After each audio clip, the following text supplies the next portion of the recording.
You ask Tiger to solve. This deals with linear equations with one unknown. The final result is x equals 12. Let's solve it step by step. Group all constants on the right side of the equation. Add 10 to both sides. Simplify the arithmetic.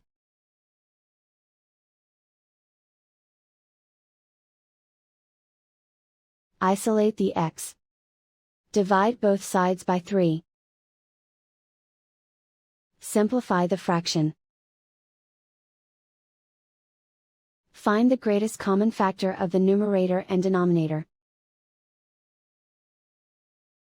Factor out and cancel the greatest common factor. And so the final result is x equals 12.